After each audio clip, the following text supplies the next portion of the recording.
Game over, man. Game over. Johnny. You're gonna need a bigger potion. So serious. I am Iron Man. This is a tasty burger. Welcome to the InSession Film Podcast. Welcome to episode 603 for September 23rd, 2024, and I'm JD Duran. And I'm Brendan Cassidy. Hey, Brendan, let's get a little animated on this show, shall we? And we mean that literally for once. We're always a little bit animated here, but now we're gonna get a little bit literal with that definition. We're gonna get quite literal on this episode with The Wild Robot coming out this weekend, a film that played at TIFF, and I saw genuine from people, critics that I love and adore, genuine predictions that it was in the running for the People's Choice Award at TIFF this year. That's insane. Which surprised me for that a it was DreamWorks animated movie. Yeah, which is kind of insane. So with that in mind, and also coming off the heels of Transformers 1, we have a review for that may or may not be released by the time this episode goes live. We are bookended by cartoons. Exactly. Dave Giannini is going to love this episode. He loves the cartoons.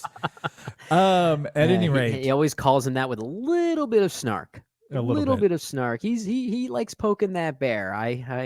That Paddington bear. He likes poking that bear. We love you, Dave. At any rate, with both of those films being non-Disney, non-Pixar, of course, we wanted to talk about animated films that come from the non-Disney Pixar canon. Yeah. So that'll be our main topic this week. And I'm very much looking forward to getting into that. However, before we do, I want to start the show with Proud Papa story time. Oh, I love these. I want to quickly talk about my son real fast. This is the first time in a while I have experienced this. So my son is currently doing flag football right now. And it is a bit of a process to get him ready for the games. He's 8 years old, and like a lot of 8-year-olds, his focus isn't always on the game. There will be a moment where he's active, he's participating, and then, oh, look, butterflies. And then he's over here.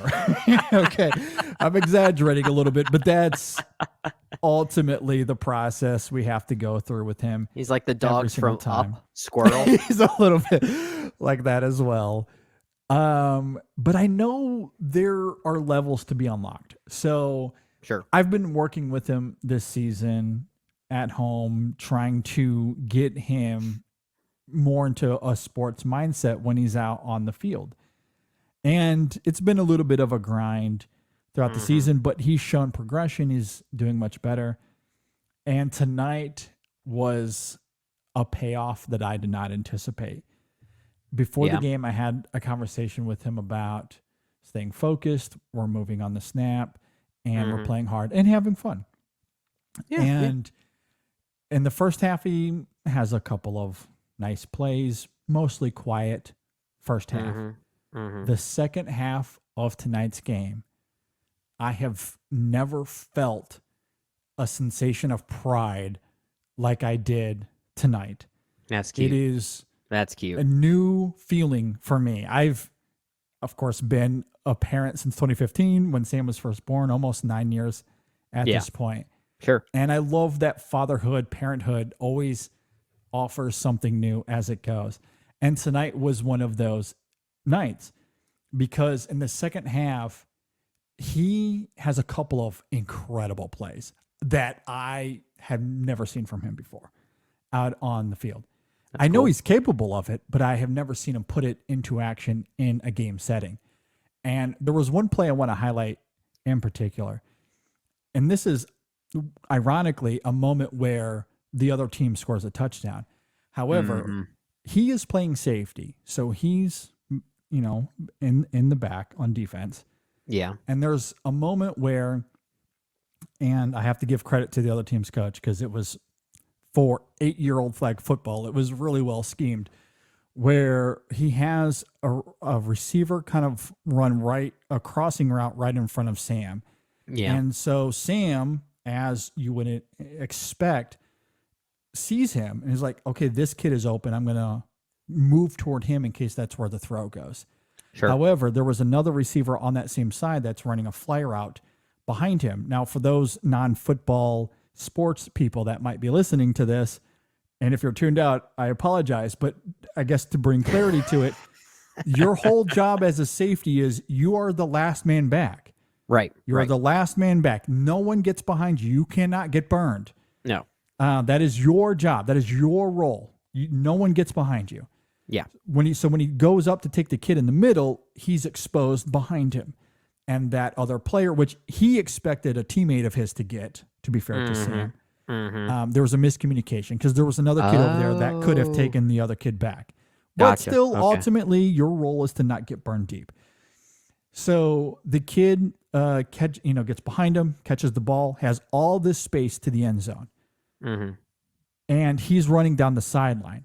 Sam is in the middle of the field, which means to get to the corner of the end zone where the kid is going on or along the sideline, he's got to run diagonal. He's got to run the same length, but now he's got to run diagonal. So he's having to run. He's having to gain more ground. And this kid, speaking of my son, he runs his heart out. He is running at a speed I have never seen him run at. He sensed that something was up. He could sense that he got burned. He saw it. Yeah, the kid caught the ball. He's running to the end zone. And that is a good mental recovery on his part. I would say as soon as 2 weeks ago, he's watching that kid catch it, and he's just going to stand there and watch the kid score. Like, he'll just stand there and just watch it, like, won't even move. And so he unlocked something because instead of doing that, he runs after this kid.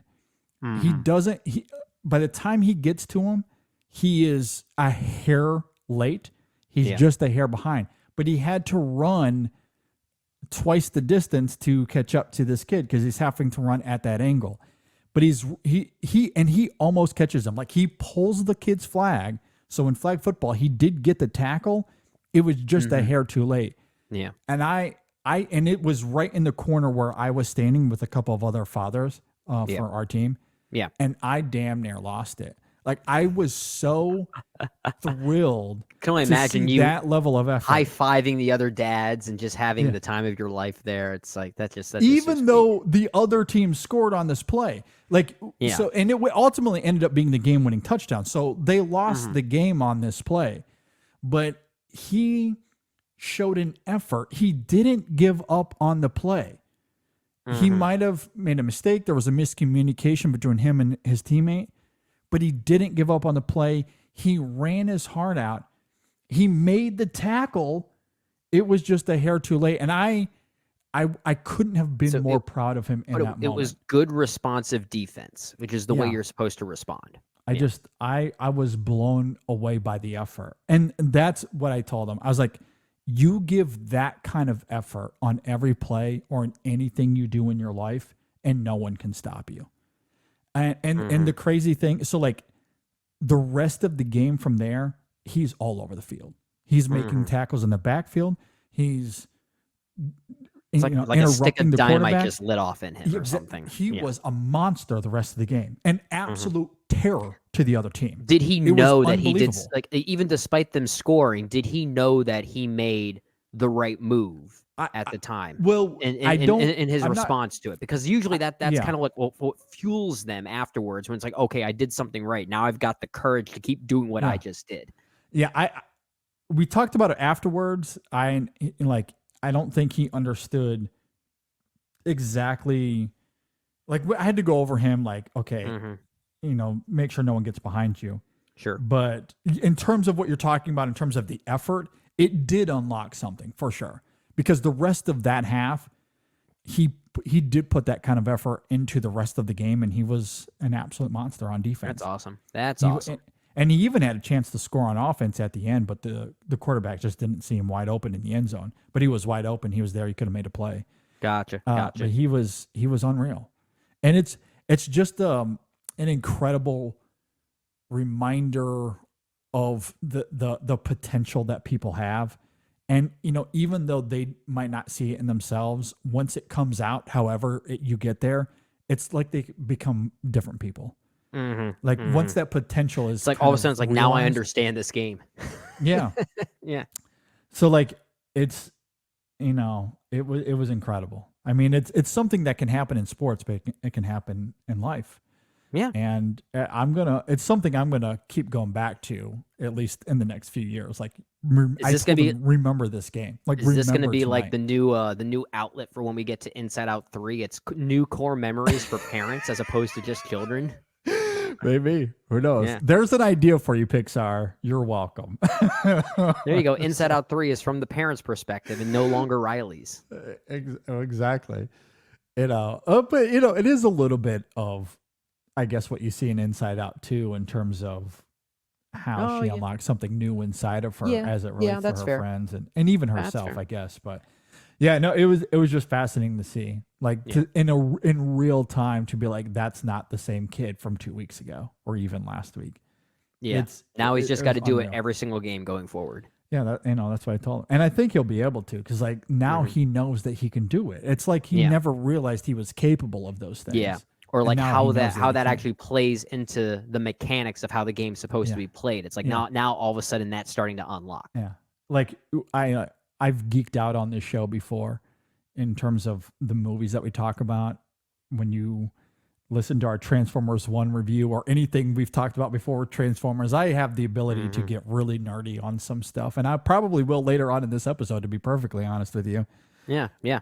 Like when we got into my truck at the end of the night to come home, I fully football nerded out on my son. I was like, that was a football play.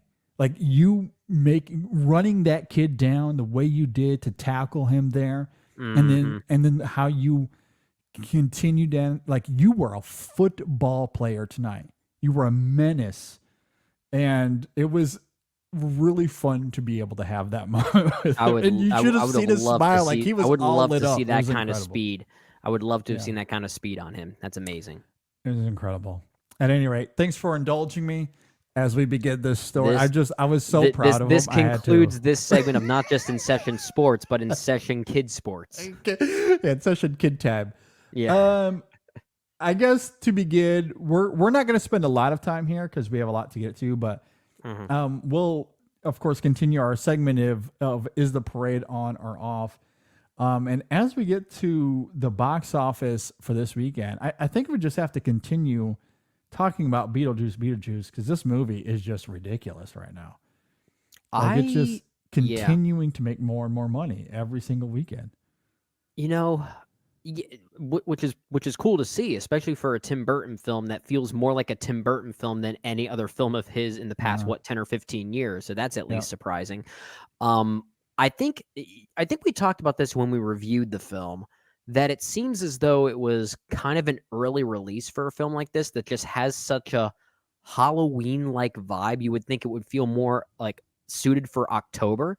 Perhaps this was ultimately the strategy, which was to predate that, so that way it does really great numbers early and it can hold that for a while, because we're still moving into the fall season, and a movie like this is going to be even more top of mind in the coming weeks, which means it might still do good numbers in the next 3 to 4 weeks, maybe even the next month. So that could have been the strategy. I don't know for sure, but if it was, that was a very smart but maybe risky move. But it seems to be paying off big time. Yeah, I mean, you're right. Its biggest competition, I guess, will be, hopefully, fingers crossed, The Wild Robot this weekend. Because I don't, Francis Ford Coppola, God bless him, that movie is not really going to compete at the box office, I don't think. It's going to fail. Once you get to Joker on the 4th, that will obviously start to change things. But, I mean, you're right. I mean, I think it came out at a really good time where it didn't really have much to compete with other than other big movies like Deadpool and Wolverine, which topped the box office for 3 weeks in a row. Now Beetlejuice has had its 3-week run there up at the top.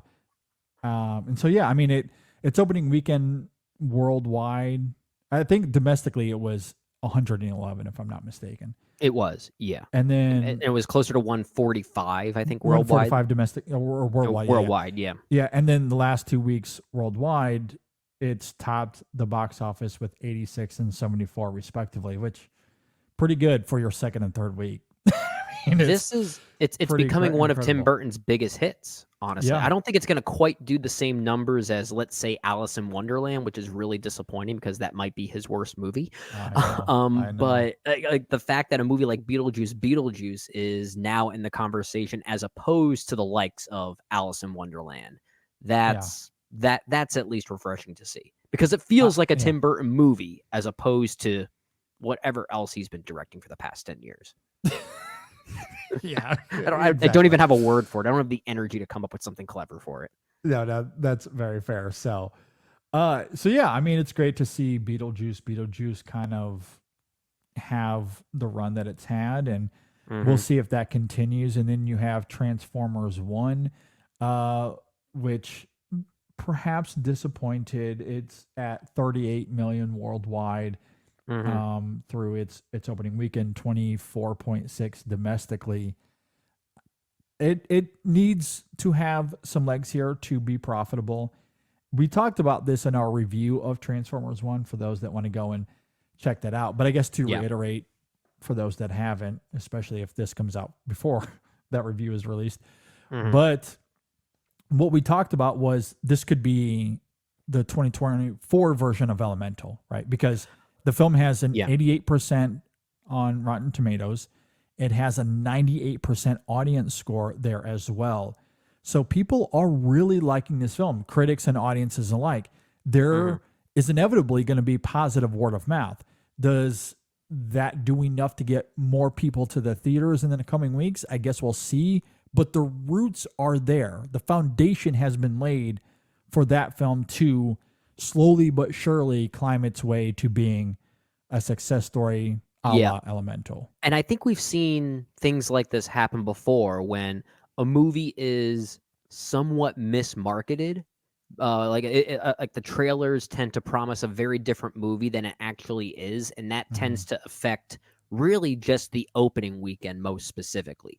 But if it's a movie like let's say Elemental, as you're talking about, the kind of movie that it is starts to develop an audience, and that could give it more of a long-term success story as opposed to a short-term success story, which is a nice counterpoint to the way box office results are commonly reported as quote unquote successes, right? You know, Hollywood loves the immediate numbers. They love the immediacy.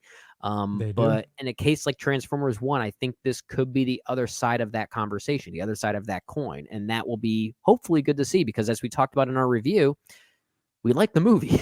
We think it's a good movie. It's good. Absolutely. So I'm going to be real curious to see how that one goes. Going to keep a real close eye on that one. And hopefully there is more than meets the eye with the box office there. Nice. The Transformers 1. Put it in.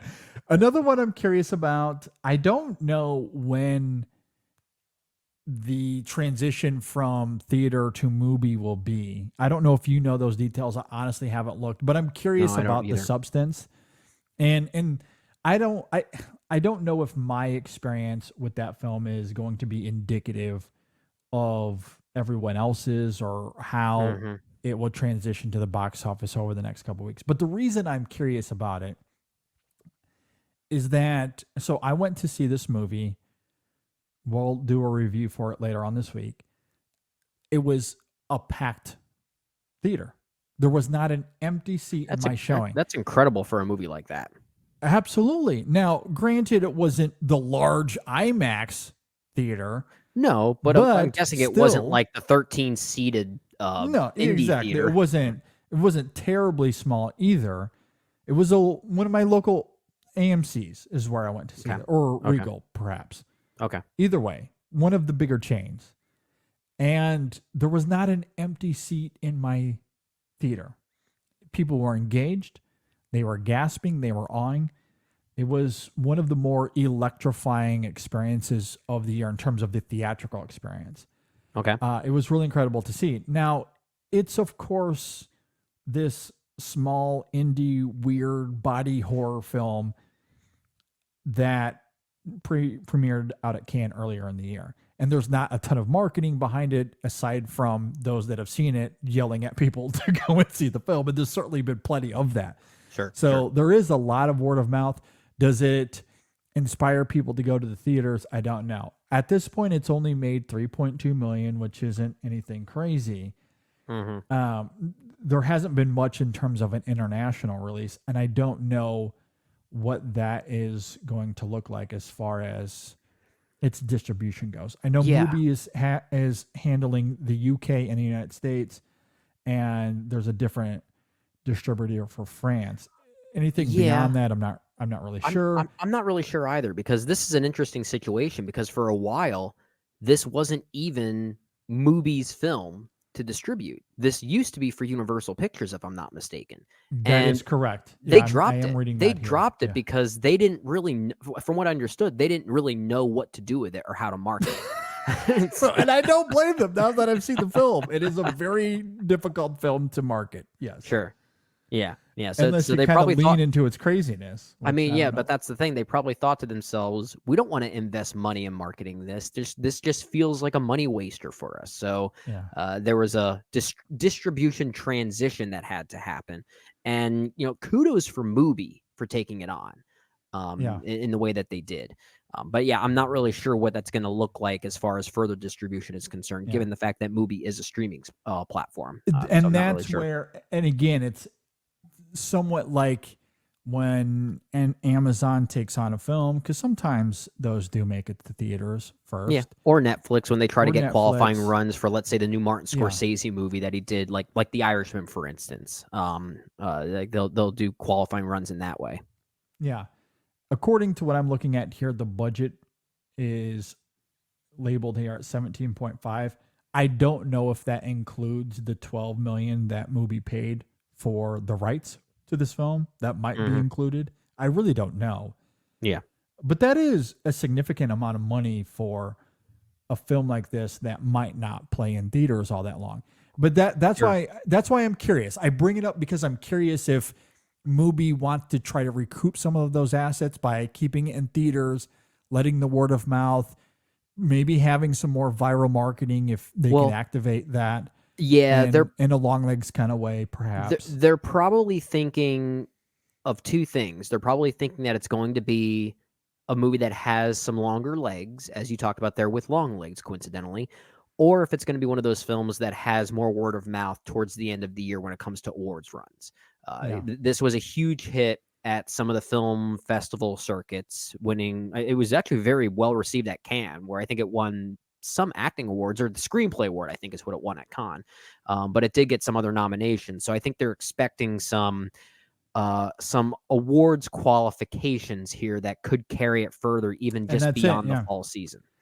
If it does get any sort of awards play, that could change the game, right? Because again, you always go back to something quintessentially like Moonlight, you know, a movie that made like $3 million in its opening run in theaters, which is very akin to what we just laid out there, right? 3.2 worldwide at this point for The Substance. And if it does get awards play, that could blossom into 50 million later on. Who knows? But we'll see. The problem with The Substance is that it's horror. There's genre bias when it comes to these major awards bodies. And not only is it horror, it's body horror, and it is very weird in a way that I love, but it will turn off a lot of people, I presume. And that's what excites me about it. I'm not an awards pundit, but at this point, I think the film would be lucky if Demi Moore gets nominated. I don't think it'll get anything beyond that. Okay. Makeup would be awesome. It would deserve a nomination for makeup, but I'm not holding my breath. Again, not because it's not deserved, because of the genre bias of it all. Gotcha. Okay. But that is to say, who knows if I'm wrong and it does get more awards play, which I kind of hope it does, at least in certain areas. Yeah, I mean, maybe this film will end up being profitable. I'm just curious, again, like Longlegs is a film that's also not going to get awards play, but No. it was able to market itself. It got great word of mouth and ended up being a nice, successful movie for Neon. Could the Substance have a similar-ish thing? Maybe not up front like Neon did in its opening weekend with Longlegs, but in subsequent weeks, I'm curious what it looks like. I think given the nature of the kind of movie that it is, I'm not really sure. From what I understand, Longlegs, despite the harrowing nature of it, still had a familiarity to it because it was reminiscent of 90s serial killer thrillers in a way, which probably did help its numbers in a way too. So I'm not sure if The Substance has that kind of familiarity for audiences or that comfortability, if that makes sense. It's hard to call these movies comfortable, but that's the only word I can describe to maybe distinguish the two as to why one might be a better success story than the other. Yeah. And from what I understand, I don't know if The Substance has that same, I guess, level of attainability. So if it does, that'd be really interesting to see the mindset in audiences changing. But I'm not sure if that's going to be the case. Yeah, I'm not sure it is either. I also want to note that The Substance wasn't a fully wide release. I know it played in a lot of major markets, but I believe it only had 1,900 locations, which is it's pretty quite small. smaller than a full wide release that might get 4,500 exactly. locations. Yeah. So it's about a third of it. It is quite small. Maybe as a result, because as you noted, as we know, Mubi is a streaming service. Right. And those they're probably going to want to get this on Mubi sooner rather than later, I would imagine. For sure. I would think so. But I admittedly haven't done the research to know when this is going to Mubi. Yeah. But I would like I hope to it's see in theaters at least for a few more weeks. I want to see what the numbers look like for it in a week if it's still going to be playing in theaters a week from now, which I think it will be. So I'm curious to see what kind of trajectory predictions we can pull from that. Yeah, absolutely. And I'll say this as well. If you're in one of those locations where this movie is playing and you haven't seen the film yet, I would jump on that soon, because there is a very real chance that this is only in theaters for another day, maybe a week, maybe a day, maybe another 2 days. It might not even make it to a second weekend. So by the time this episode goes out, it is the 23rd as we're recording this. It'll be the 24th of September when this episode goes to air. You might have until Thursday of this week. That there's just a real chance that might happen. So like, if you want to see it in theaters, and I really think you should, you might need to get on that soon. Yeah. So, and it sounds like, according to you, find a showing where there's a lot of people. If you can, if you can see find a showing with a lot of people, it certainly is worth going to check that out for sure. Yeah. Okay. Anything else as far as box office goes? Nothing really. I did see that Speak No Evil actually made more money than we talked about last week, but not enough to really write home about. Yeah, that I did, because I did see something that it's up to like 45. 45. Yeah. So it's almost at the 3 times its budget point, which a pretty healthy number for a film like that from Blumhouse. Yeah. So there you go. A budget of 15, around 45 million. Yeah. Okay. It stumbled out of the gate. It wasn't terribly great, but has kind of worked its way to being profitable. Well, so I think people are talking fairly positively about it. So maybe some word of mouth did at least keep it from falling too much. I think the percentage drop was for a horror movie like that lower than usual for its second week. I think it was even under 50% of a drop, which is not too bad. So it's not too bad. Okay, there you go. So after a bleak May, like on the whole, I'd say, there's obviously some pretty vivid exceptions, but on the whole, things have been on the up and up. I'd say the parade is still on. It still feels like people are going to the movies. People are going to the movies, and don't we love to see that? Yeah. Okay, Brennan, let's talk about some coffee. I love coffee. I know you I do love as coffee. well. I like it more than is- you, I bet.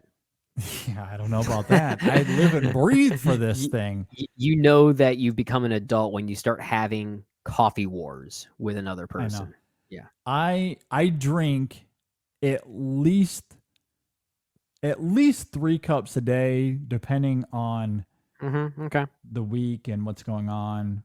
Like today, for example, I've had 4 because I knew we were going to be late doing this show.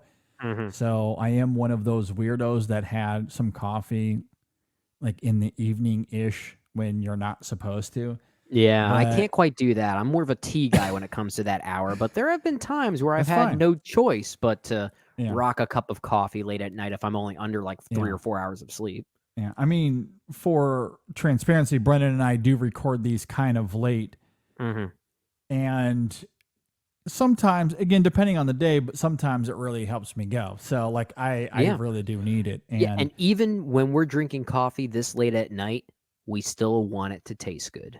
we still want it to taste good, and that's the thing. Yeah. That's why we love Coffee Cult, because no matter when we're having coffee, we of course want the caffeine kick, but we want it to be great. That's why we love Coffee Cult. They source specialty grade coffee from all over the world. And we're talking about primo coffee, like the best Oh, yeah. of the best. This is high-end quality gourmet stuff. And there's a lot of minutia that goes into it, but essentially we're talking about specialty grade beans, which is the highest grade beans you can get. They go an extra step to make sure that every bean they process is high end, because when you Right. get a bag of specialty bean, there sometimes are defects with the coffees. Rocks can sometimes get in there. They filter all that out. And so they want to make sure that every bean is high end, that it is perfect, pristine. Yeah. So it is literally the best coffee that money can buy. They have specific roasting profiles that make it all the more flavorful. And that's why we love them. So go to coffeecult.com. That's coffee with a K, cult with a K, coffeecult.com. Use our code ISF24. Again, that code is ISF24, and you'll get 15% off your coffee order. So go check them out. It's not necessarily cheap coffee, but again, you're getting the best. You get what you Coffee. pay for, and in this Yes. case, it's worth what you pay for. And if you don't believe me, do the experiment. Go get a bag of Coffee Cult, get a cheapo bag of Folgers, and do a taste test. I guarantee you're There's going a to taste difference. the difference. There's a difference. huge difference, and you will taste it. And depending on the coffee you get, some of them are very, very flavorful and like fruit notes. Yeah, I was like going to say very orange and citrus forward. and You want cherry. you want those kind of berries. very like, much yeah, there. and those are coming from the natural Those ingredients. are that they natural derive from. flavors, Yeah. natural flavors of the coffee. There's no Yeah. chemicals, nothing inserted into them. So Right. go check them out. That's coffeecult.com. Use the code ISF24, and we thank them for their support. All right, Brennan, let's talk about t-shirts and swag. And I love it. How You're that's an wearing amazing some way right to now. spread us. You're looking more fashionable than I am. I'm in the collared shirt, but it has no InSession Film logo anywhere. So I'm losing this game right now. Yeah, I got the InSession Film, and I'm wearing the Star Wars version, the Star Wars font of you should our be right logo, in honor of James Earl Jones, of course. So, you can help us out by checking out our swag. If you go to InSessionFilm.com/store, you'll see all of the stuff we have available there. Or you can go straight to TeePublic. That's where we host all of our stuff. So go to tpublic.com/stores/InSessionFilm. And we got all kinds of logos, designs available that you can get in t-shirts, that you can get on mugs, magnets, stickers, whatever your cup of tea is there. But we have a ton of stuff available. We have Women in Session, Chasing the Gold, of course, main show shirts. We got a Moonlight shirt. We got a Midnight Special shirt. We recently had a Dune inspired t-shirt until Warner Yeah, I love Brothers that was one. like, nope, we're not having that anymore. They took that down. I don't know why. We love you, Warner Brothers. We just don't love your leadership. No, it's a very different thing. Very different thing. Good content, bad overseeing. Exactly. At any rate, we have all kinds of fun things up there. Yeah. And I'm always trying to mock up new stuff as well. Again, I wish I had more time. I would love to do more of it. But Yeah. we have a bunch of stuff up there that you can go and check out. And we hope you love it. We really do. Yeah. And it really helps us out a lot. So again, InSessionFilm.com/store or go to TeePublic. That's TeePublic.com/stores/InSessionFilm. And anyone that buys anything from us, be sure to tag us on social media. We want to Yes, see you please. with your InSession Film swag, and we certainly thank you for your support. Okay, with that, let's go ahead and transition to our main topic this week. We are going to be doing a top 10, not just a top 3, a top 5. We ended up cracking a top 10 because there were so many great movies to cover here. Even despite the criteria that we limited it. Exactly. That we ended up deciding on doing a top 10 here. So we're going to be talking about our top 10 non-Disney, non-Pixar, and also non-Ghibli animated films of the 21st century so far. Disney, Pixar certainly has its reputation. We also felt that Studio Ghibli is its own animal as well. And we've talked about Ghibli a lot over the years. We had our Ghibli series Yeah. not that long ago as well. And we just wanted to kind of, I don't know, make it a little bit more distinctive. Yeah, because when you talk about the best animated films of any year, any decade, whatever that time frame is, especially as of late, Disney, Pixar, and Studio Ghibli tend to dominate that conversation more dominate, times than yeah. not. And given the fact that many Ghibli films were also distributed in the States by Disney, it's sometimes hard to separate the two. Like we almost weirdly associate the two in a similar way. So I think by limiting both Disney and Ghibli from this list, I think it makes sense. Yeah. You ask anyone out on the street, what's your favorite animated film? Oh, it's The Lion King. Oh, it's Toy Story. Oh, it's Princess Mononoke. Like it's like, I feel like that's like what you're going to find. Like typically it's one of Disney, Pixar, or Ghibli. Those are the films that dominate. And given the history of those two studios, it makes a lot of sense. That is certainly very understandable. But there is a vast amount of great animated films not from those studios that can oftentimes are overlooked. Yeah. And we wanted to focus the conversation there. So we are going to be talking about animated films of the 21st century that are non-Disney, Pixar, Ghibli. We're going to be doing a top 10 here. So what's really funny about this as well, before we begin, I ended up convincing Brendan, like, I can't just stop at a top 5. I have not just a top 10, not just a top 20. I have a top 30 here. Like, I could not stop myself. There are so many great films that fall into this criteria. It's a stacked century thus far, and that's the beauty of honorable mentions, right? It's really great. I capped myself at 30. I certainly could have included even a few more. So I couldn't just stop at 3 or 5. We're going to go to 10, and perhaps I'll reveal even my full top 20 at the end of this. But this is going to be a lot of fun. A lot of good animated films, even when you take away the three core studios that tend to distribute the best ones. A lot of these other ones are still in the realm of the best animated films ever made over the past many years. There are a lot of good ones here. Absolutely. Okay, before we get going, since we're talking criteria, I do have one other caveat.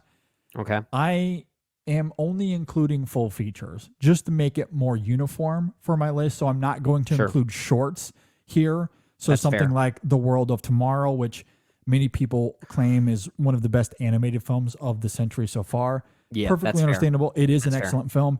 I am not going to include that on my list. I think that's fair. Yeah, I'm with you on that. These are all feature films for me. Some Yeah. shorter than most average length feature films, but still a feature film nonetheless. Exactly. So that's where I'm focusing my list here as well. Okay, so with that said, let's jump into this, Brendan. What do you have at number 10? My number 10 is Anomalisa, the Charlie Kaufman film. Okay.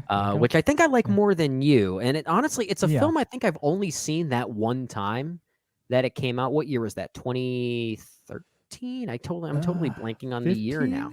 I think it wasn't 2013. I think it would have been 2015 maybe. You might be right. I 2016. have our top 10 lists in front of me, so I can. 2015. You're absolutely 15. right. It was Yeah, there you go. 2015. I had it Okay. in my top 10 that year. Yeah. And I think I've only seen it that once, but there are sequences from that, there are images from that I still have not been able to forget. So I have to give the film a lot of credit in its depiction of human sameness that becomes Yeah. kind of a scary thought. It's weirdly the closest an animated film has come recently to being a straight up horror film. And I think it's a really riveting experience. I don't know if I have an urge to rewatch it anytime soon because those themes are so frightening and some of those visuals are so frightening. The sameness of these characters, all voiced by Tom Noonan, is a really creepy image, and the iconography of it is just a thing to behold. But I really think it's a very inventive film. So as far as just the sheer inventiveness of it, I think it's one of the best animated films of that year as well as that particular decade. And I wanted to highlight it. Yeah, it's a film that has grown on me. There is still one element of the film that I wrestle with, but I think everything His speech at the end, I don't love it. I do think the writing there is a bit manufactured for my liking, but everything else around that I do think is really great. The animation is fantastic. The vocal performances are wonderful. So I do like it on the whole, and as I noted, it is growing on me as time goes on. I have that at number 22 on my list here. Okay, so it's in your top 30. That's good. Top 30, yeah. So I do like it for sure. I'm gonna, well, I guess before I start here, similar to what we did with our best of the 2000s, and I was talking about how there is a year that stood out to me. The 2000s, and it ended up being 2001, right? I had 3 films in my top 5 from that year. I don't quite have 3 in my top 10 for this, but there is one year, and maybe we can talk about this more at the end of this conversation. There is one year that stands out to me as one of the best years for animated film of all time, and it is the year 2014. That's where I'm going with my first film here. And before you do, I'm going to start keeping a log here because I think we could do what we normally do during many of our top 10 episodes, whether it be a retrospective or a top 10 show, that if we end up having any crossover, which I'm sure we're going to, we can talk about these films collectively to keep the conversation rolling. Yeah, for sure. Yeah. Yeah, we'll keep that same structure. Yeah. For 2014, the first film I'm going to include here is Tom Moore's Song of the Sea. Oh, okay. 10. So this is Cartoon Saloon. I love their work. I absolutely adore the work. And Song of the Sea is among their very, very best. I love this film. It is a beautiful tale of family and grief and overcoming sorrow together. There is obviously a lot of Celtic lore, folklore in this film that I am not terribly familiar with, but that is the brilliance of Cartoon Saloon, is getting to experience this folklore through their movies. Sure. And how this film channels that folklore, creating this incredible parable, and what it has to say about grief, I just find extremely moving. It is very, very poignant. It has one of my favorite scores from 2014 as well. I love the performances. The animation is so striking and redolent. It is absolutely beautiful. And I love these characters. I love this family. I love how they're having to, explore what grief means, especially when you funneled that through the prism of a child. And how grief is experienced when you're that young, or even as a father having to help those children through the process of grief. It is incredible how this film tackles that. I absolutely love it. I do think it is vastly overlooked, and like it's a film that just isn't talked about all that much. I mean, you could probably say the same about Cartoon Saloon on the whole. I think there's one film from Cartoon There's Saloon one, that did break away from that quote unquote underseen category. Yes. And it might be the one I think is their best, and I may talk about it a little bit later. Yeah. But I do think Song of the Sea is underappreciated. It's interesting you had Anomalisa, my number 10, at your number 22. Song of the Sea is my number 22. How funny. So, how funny. So there you go.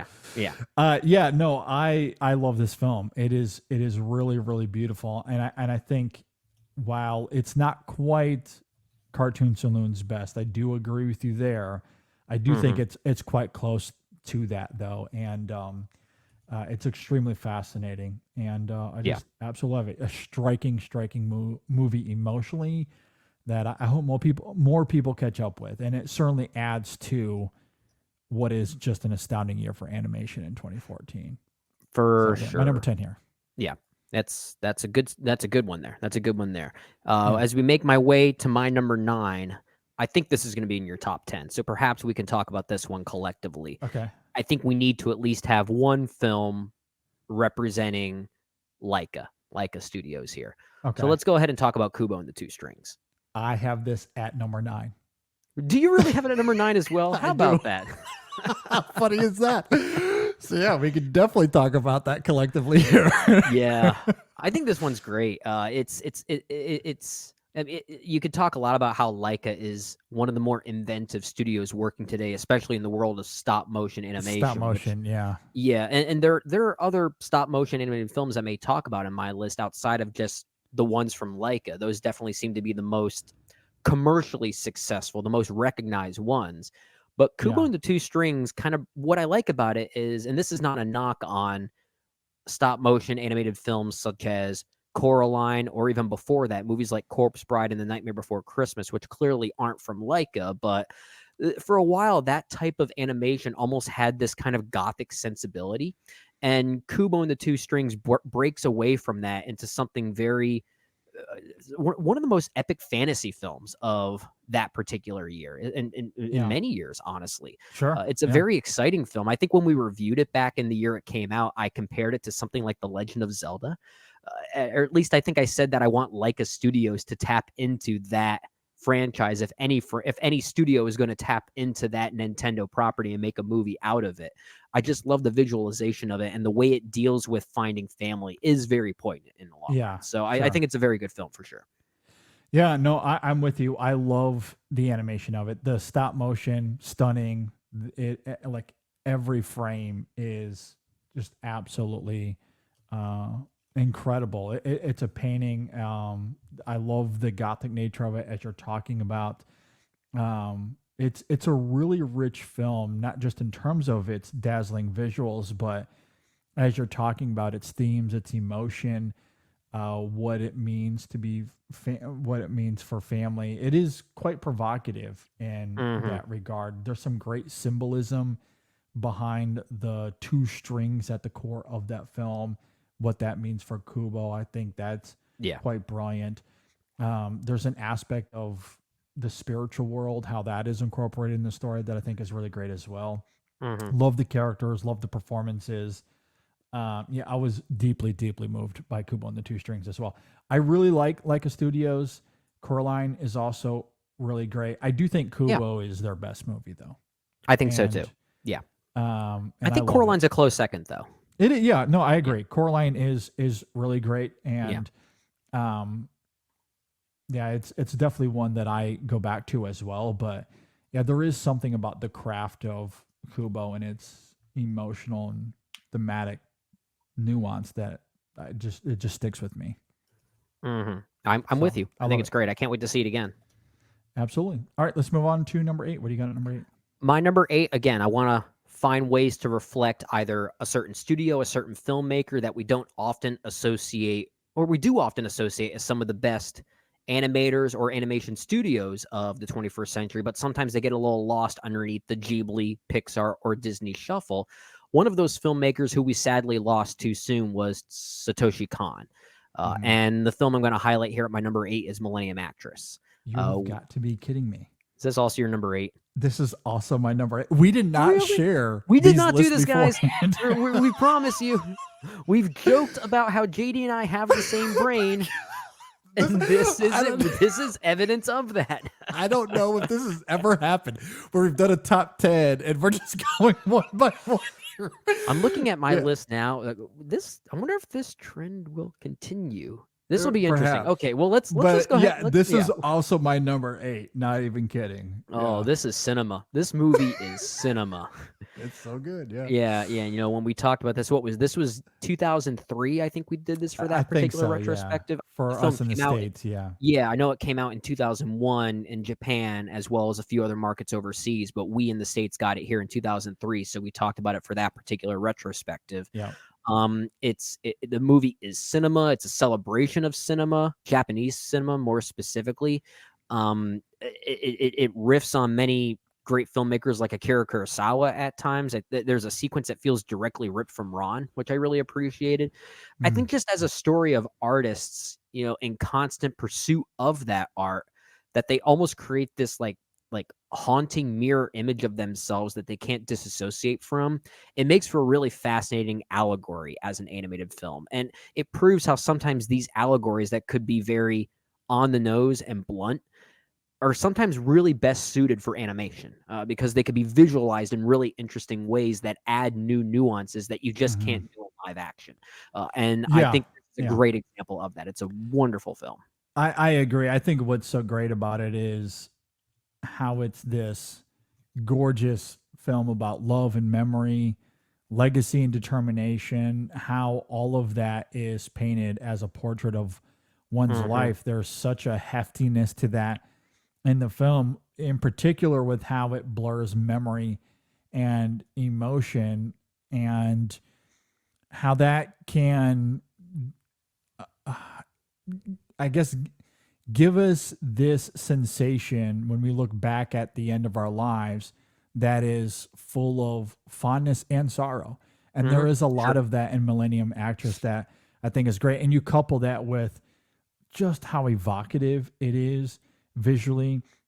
And to your point, it's something that that really only animation can do. Like as an animated film, it takes advantage of the medium in impeccable ways.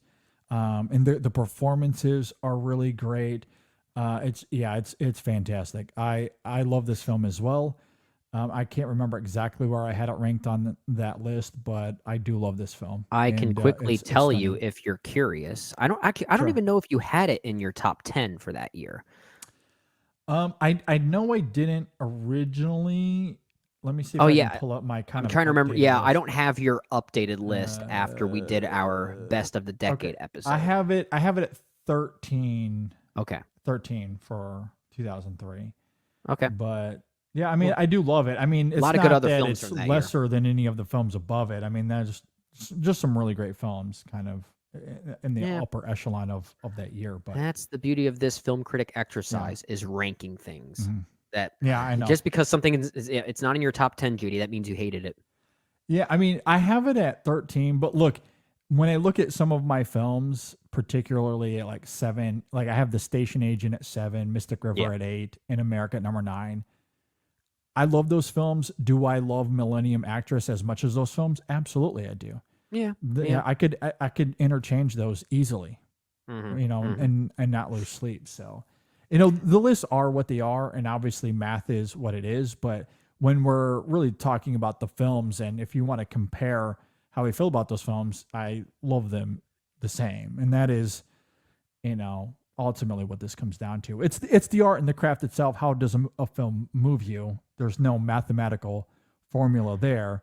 We all do that for fun, but the art speaks for itself. And Millennium Actress is simply one of the best animated films of this century, hands down. It absolutely is. Given the criteria here. But even with the criteria. Even with the criteria, it's still one of the best. Yeah. But yeah, so we're Good stuff. we're on a roll right here. Let's man, if we both have the same number 7 Yeah. and we're 3 in a row like this, I actually I wouldn't be surprised. I think this film might be on your list. At the very least, it's going to be in your top 20. So we'll Okay. see if my number 7 is also somewhere on your top 10 list. Shall we go to the world of Spider-Man? Should we talk about Across the Spider-Verse? Yeah, we can. Yeah, I don't have it at 7, Oh, but I dang it. have this on my list. Yeah, on your top 10 or top 20? my top 10. Yeah. Yeah. Oh, okay. Okay. So where do you have it in your list, or do you not want to reveal that Okay, yet? well, here's the thing. Brendan did not really want me to do this, but I did it anyway. Oh, I knew you were going to do this, you jerk. I am cheating a little bit with my list because when it comes to many of these films and how they fall into franchises or that have sequels, for the sake of wanting to demonstrate as much love to more movies as I possibly could, Oh, you just want to be rebellious. That's all you wanted to do. and perhaps it was being a little bit rebellious as well. I did combine them. Like I just have the Spider-Verse movies collectively as my number 4 here. But if So, you had to pick one, I think Across the Spider-Verse is the better movie of the two. Yeah. okay. Yeah. If I had to just pick Across the Spider-Verse, I will say I don't know if my top 10 would change at all. I would probably still have that at 4. I mean, it is worth Maybe move it highlighting. down to 5. Maybe. It is still worth highlighting how great Into the Spider-Verse is. And I didn't do what you did. I was not doing that rebellious thing. I'm picking one film, even if it exists in one franchise, and I'm ranking them as separate entities. But I do think Across the Spider-Verse is what I think separates it from Into the Spider-Verse. And I really love both movies. But there's an audaciousness to Across the Spider-Verse that really took me by surprise and still continues to take me by surprise. It's so inventive in a way that actually challenges what audience reactions are to movies and properties that they already love. Yeah. Into the Spider-Verse was already a very intriguing and emotionally affecting experience, but Across the Spider-Verse, it's actually kind of overwhelming in a way that kind of makes you feel anxious. Like it's a very anxiety-inducing movie that I did not expect. And for a film like that is also targeting a younger audience, it's amazing that the filmmakers decided to make it as emotionally devastating as it was. Yeah. So I really love the film for that. I think it's one of the more daring animated films of this century that we don't often think of as far as it being a daring experience. It really does a great job challenging the medium. Oh, I completely agree. I mean, it's a bold film. The animation alone is one of the most propulsive and just striking things I've seen in a film in quite some time. Like you're talking about how it's a very daring film in terms of its emotional prowess. And I very much do agree with that. And I love how the animation changes throughout the film. And it's not often you see an animated film change its style, but this is a film that will manifest its artistic craft, its animation style to whatever the emotion is on screen. Whether it be sadness and sorrow, anger and anxiety, whatever the case may be, you often see the animation reflect that, and it's just tantalizing. And it is absolutely incredible, the complexities just in the animation alone. And then there's the actual emotion that comes with the characters and how they change throughout the film, what the film gets into in terms of responsibility, this defining trait of Spider-Man and recontextualizing that in these fascinating ways. Like it's just a phenomenal film. So I mean, if I had to pick of the two, Across the Spider-Verse is the better of the two. I think they're both really great though. And I have them, or if I have to pick one, Across, it's still my number 4 either way. So Sure. Yeah, I have it in my top 5 here. It's a bold statement. I really wonder what they're going to do with Beyond the Spider-Verse now. Yeah, I'm real curious. I know they're in a little bit of hot water as far as the Well, animators go and yeah, I know what that's. those conditions were like, and I'm not sure what's true about it anymore because I don't know. I heard some rumors about how apparently it was scrapped completely and they're starting over again. Then apparently the filmmakers themselves actually commented on how false that was. So I'm hearing Yeah, conflicting reports I'm not about sure. that. So, Yeah, but yeah, I think it is at least true given the making of Across the Spider-Verse specifically that the working conditions for the animators yeah, was pretty troubling. and that's mostly what I'm referring to there. Right, right. And I don't know what that means as far as beyond. Maybe that takes a few more years to Hey, get take your time those with it. conditions right. Yeah, I Yeah. mean, take their time. Absolutely. I Keep them would healthy. rather them take their time. We talked about this a little bit with Inside Out 2. There's a 9-year gap between them. Mhm. And Inside Out 2, I think, is a really good movie. It's Yeah. fine. It's perfectly fine. Same thing with The Incredibles. I think we talked about that as well, right? There was Mhm. a similar gap there, like 10, 11 years between the two Incredibles movies, and they're both great. They're both fantastic. So Yeah. with animation, it's going to take time anyway. Mhm. No need to rush it. Yeah. We'll, Yeah. we'll Get be it right. ready. Get it right. Get it right. Absolutely. Especially because Across the Spider-Verse is really great. You want the follow-up to be great as well. And also, there's a major cliffhanger here. So Yeah. whatever follows Across and Beyond, those two will always be Like a very two-parter of intimately sorts. connected. Yeah. Absolutely. So you want to make sure you get Beyond right Yeah. as much as you can. So yeah, I thought you were making take your another time. pun there. You want to get beyond the. I Get thought you were- beyond, yeah. get yeah. Anyway, so that Okay, was my that number is your 7. number 7. So then, Okay. what's your number 7? So my number 7 is the documentary Flea. Okay. I love this movie. It is this incredible portrait of a man grappling with his past after being forced to run because of political conflict and war. And what's really fascinating about that in this film is that it's one thing to flee from your past because of emotional turmoil, as facing your trauma is understandably challenging for some, but it's a whole other matter when it comes down to life and death. Mhm. And as a refugee, Amin, our central character here in this film, or person rather, Yeah. was told directly not to talk about his past as it could compromise his future. So he internalized everything simply for his safety. However, there's an emotional toll when you're having to, kind of keep that on the inside. So this Sure. film acts as this incredible catharsis where everything comes out on the surface, and it's heartbreaking. It's tense at times. It's just incredible to witness, and I absolutely loved it. It was one of my favorite films of 2021. And it's also it's interesting because it's a documentary, and we've certainly seen animated documentaries before. It's not as common, but there is something about how this film uses animation to Mhm. tap into that duality, with Amin, that I think is fantastic, and it leads to some arresting images throughout the film For sure. that I think is quite wonderful. So I love Flea. It is my number 7 here. It's a powerful story. When I first saw it, I didn't always love the animation style. There is a crudeness to it that I had to really wrap my head around, but I think the story it's telling is ultimately a very powerful one, and that does make it a very fulfilling experience. It's not quite in my list, but I think as far as the fusion of animation and documentary, which is something we do like to see, we love when that happens. I think this is certainly one of the better ones. Yeah, really great stuff. I urge everyone to go and check it out. I don't know how overlooked this one may be. It is an animated documentary after all, so who knows? It's obviously a foreign film as well. So Yeah, I think if you haven't seen it, I definitely urge people to go and check it out.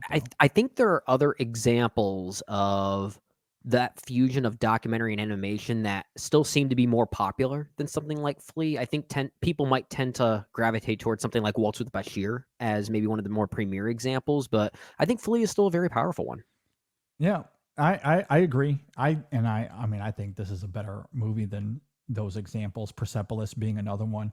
Okay. Time, I think, is a factor because those two films have been heavily praised as well, and they've had time to garner more of an audience. I think if you give Flea another 15, 20 years as those films have had, I think Flea will easily be in that conversation. And I think Flea has a more universal story underneath it, even despite the topical sociopolitical ramifications of what it's depicting. Some of these other ones seem a bit more like reflections of their particular time and place. So there might be more of a growth that Flea has to go through yet to find that audience. For sure. Yeah. When I threw out the question on Twitter, though, I did have several people respond with Flea in their mentions. That's good.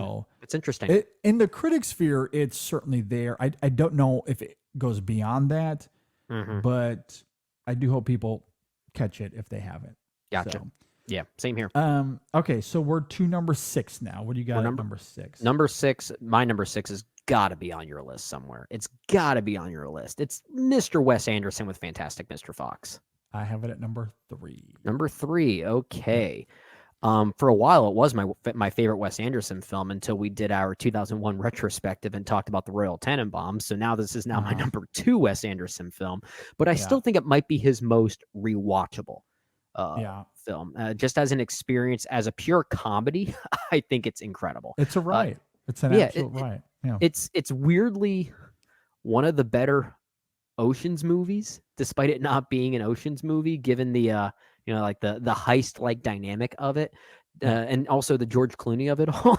I think that's really kind of coincidental. But I think taking it in that kind of way, it's just a really fun movie. It's certainly one of the more fun animated films of the 21st century that we're talking about here. But there's a lot of other reasons as to why it's good. It captures the Roald Dahl aesthetic and tone so well. It just feels like it was ripped out of our childhood, which I really did appreciate about it.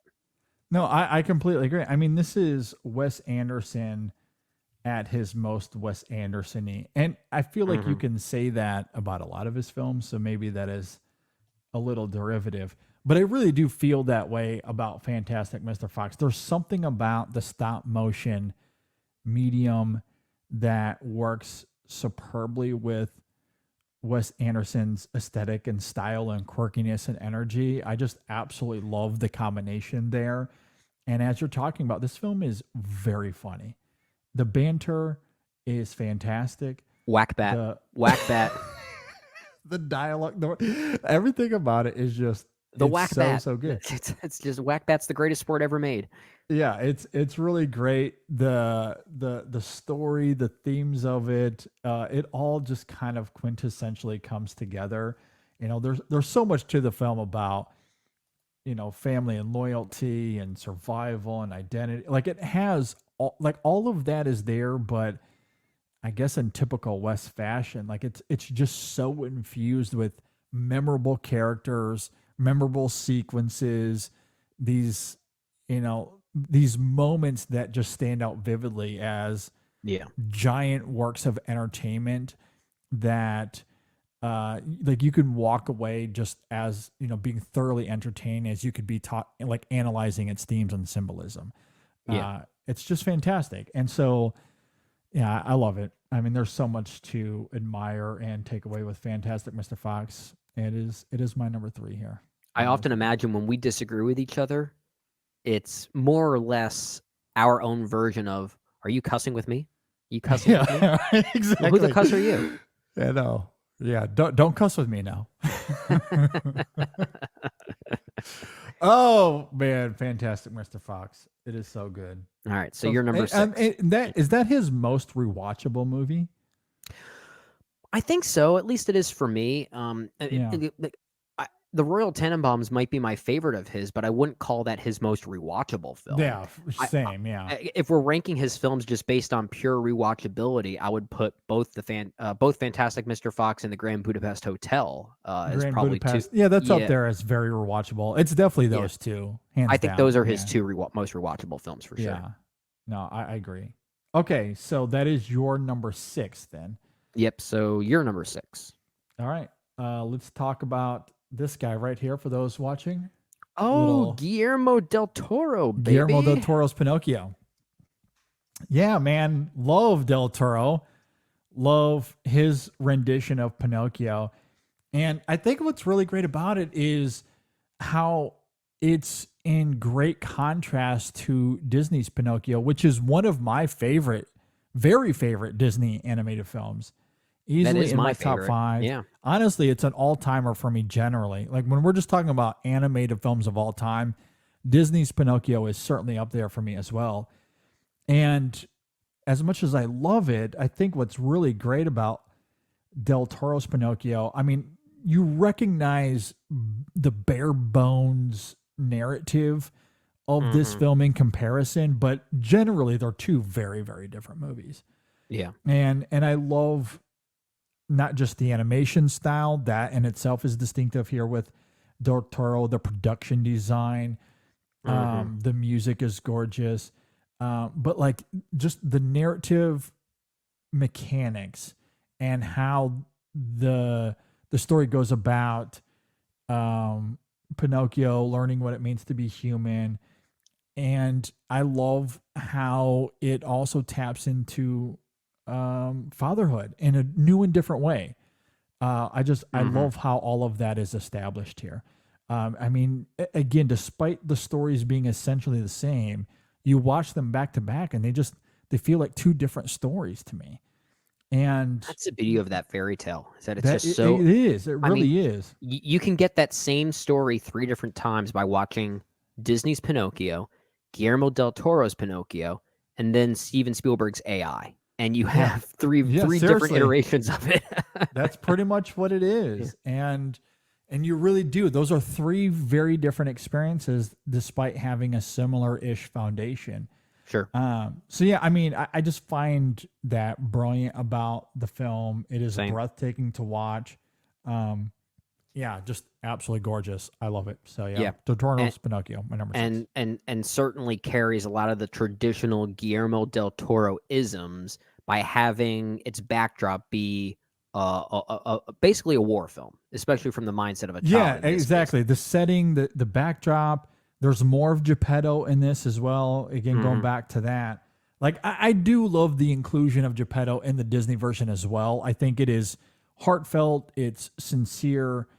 But there's certainly more of him in Del Toro's version. Like, it's just as much about him. Like, watching him having to overcome his own grief and accepting that Pinocchio is his own being, like that idea is so distinctive here, and the way it ends, the way it concludes from Pinocchio's own perspective as really this tragic tale of immortality is really haunting as well.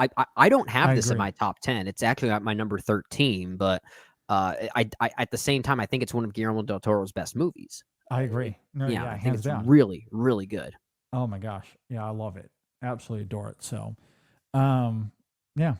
That is my number 6. All right, to our number 5. What do you got at number 5? You know, I'm looking at my list. I'm looking at my top 20 and thinking, all right, so we've crossed over twice thus far. Actually, we've technically crossed over 4 times because you revealed your number 4 and number 3 already as being my number 6 and number 7 respectively.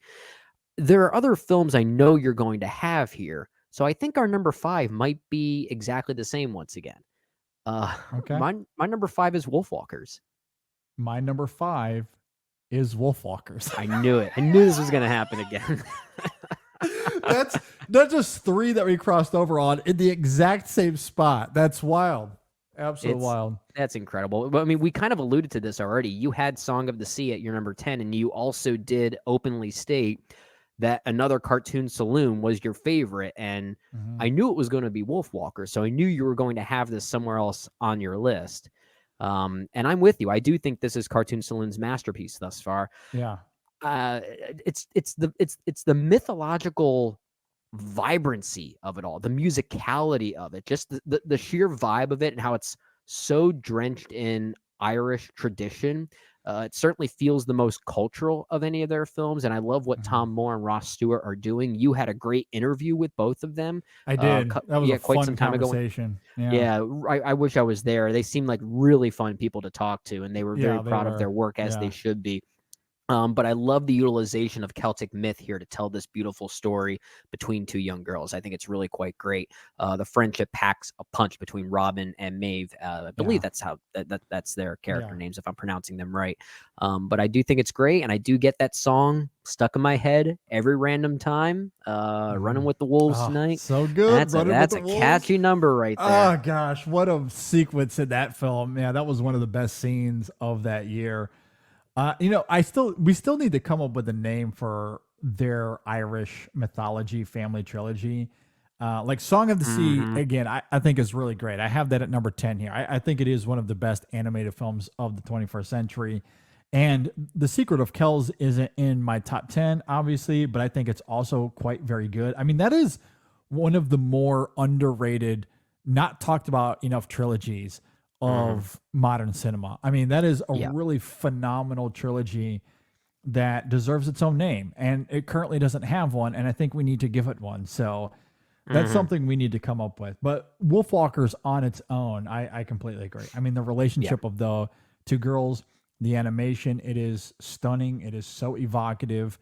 Love the poignancy. Love the way it taps into the mythology that we see here. And despite it fitting into that trilogy of sorts, it's still quite distinctive from Kells and Song of the Sea. So it's absolutely gorgeous.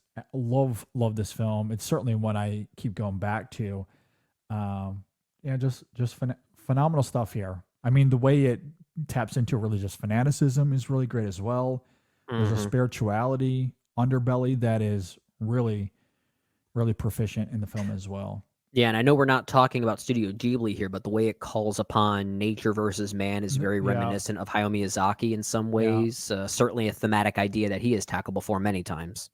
Yep, absolutely. I mean, it gets into these profound ideas as it relates to family and our youth, how we see the world. That's a big part of that film that I really resonated with as well. So I'm running with the wolves tonight. I'm running with the wolves. So good. Yep. I also have that at 5. I noted earlier that I have Spider-Verse at number 4. So your number 4 is The Triplets of Belleville. Okay. Yeah, that's where we'll have a little bit of disparity here. Yeah, I had this at number 4, coincidentally, on my 2003 retrospective top 10 list. One of the best films from that year. I almost gave this a full 5 stars on Letterboxd, but I ended up keeping it at 4.5 because I still haven't quite wrapped my head around everything it's doing.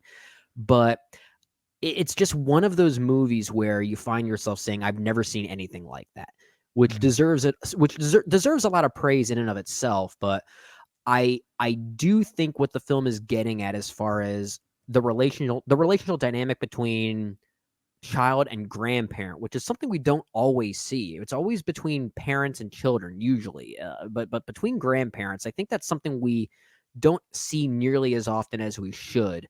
And I think that's really profound here, about a grandparent really trying to connect with her grandson, and that hobby being cycling in this case. So that passage of time is very much felt. I'm also very emotionally susceptible to movies, especially French movies, that reference the great jazz artist Django Reinhardt, which this does quite a bit. So that's just, me reviewing a movie like this with my own, with my own perspective, basically carrying itself. But I think this is a very good film. I know I like it a little bit more than you, but I know you were still overall high in it when we did that retrospective. Yeah, no, I do like it. Don't get me wrong. I'm not top 10 or even top 20 of its year high on the film, but I do quite like it. It is interesting how it's this movie about a grandmother and her grandson, as you're talking about there, but it somehow turns into a crime mob thriller. I love that about it. It's so messy, but like deliberately messy. Yeah, it has an ending that is quite memorable as well. For sure. It is a very good movie. Yeah, I mean, it's very, very unique. There's no doubt about it. So, that's a great pick. You're definitely higher on it than me, but I do like it. It is very much a me movie, and I'm willing to admit that. For sure. Okay, so that is your number 4. Right. I mentioned earlier my number 3 was Fantastic Mr. Fox, so that means we're back to your number 3, unless you mentioned that earlier. I did not mention my number 3 yet, but I know it's going to be on your list somewhere. My guess is my number 3 is probably your number 2, maybe. This might be another moment where you decide to just cheat and put more movies in one slot together. And if you did that, I'm gonna come over to the floor and punch you in the face. Okay. My number 3 is How to Train Your Dragon 2, specifically the second one. Okay. Yeah. I'm guessing this is somewhere in your list. It is. Yeah, it's on my list. And It's is not it at the number 3. I know that. I'm guessing it's either 2 or 1. So if you don't want to reveal that yet, I'll let you play those cards later. And maybe you've gone with the whole trilogy. I don't know. But I think How to Train Your... You split them up, though. I split them up. And the reason, Okay. Yeah. if there was one opportunity where I would have lumped these movies together, it would have been this trilogy. The reason why I didn't is I actually gave them a rewatch not too long ago with my wife. And the third film doesn't hold up for me nearly as well. It's really just how well it sticks the landing that it does get right, but I don't think it's nearly as good as its first 2 predecessors. So if anything, if I were to lump these 2 together, it would really just be for the first one and the second one. But I think the second one is the best of the 3. It probably still DreamWorks' best film, the closest I think at that time that they have come to mirroring the emotional weight of a Pixar film, which might change this weekend as we get The Wild Robot, which I'm hearing similar things about. But I think How to Train Your Dragon 2 is the closest they've come thus far. And while it isn't necessarily a complex story, it doesn't deal with complex themes that we haven't necessarily seen in other animated films before. What makes it so enthralling is just the way it's paced and the way that it moves without much of a sheer like MacGuffin driving it. It's actually a really mature way of storytelling that moves in a way that almost feels like constant climax. That makes it a really exciting film, but resolves itself in ways that feel surprisingly natural. And the way it takes its time to let its characters grow from the last film without, as opposed to immediately following up on what came before it, I think is very surprising and very earnest. It's the earnestness of the film that really makes it one of the best animated films of the 21st century, regardless of what studio it came from. I think it is really something special. Yeah, I'm going to be consistent with my rebellious approach here. I did end up lumping all of them together. I do agree with you that the third film is the lesser of the 3. I still do really like it, though. I still think it's quite good. But those first 2 are deeply, deeply special films. And I do want to take a second here to highlight, even though these are mostly beloved films, at least the first one especially, I don't know if the second film is as beloved as you and I make it out to be on the whole. It is every for single us. time. We like it more, but I don't think that's the universal reaction. Which is why I want to take a second here to simply champion these films. I do have this as my number 1. Okay. On this list. In particular, the first 2. I do agree that the third film is lesser. I will reiterate that.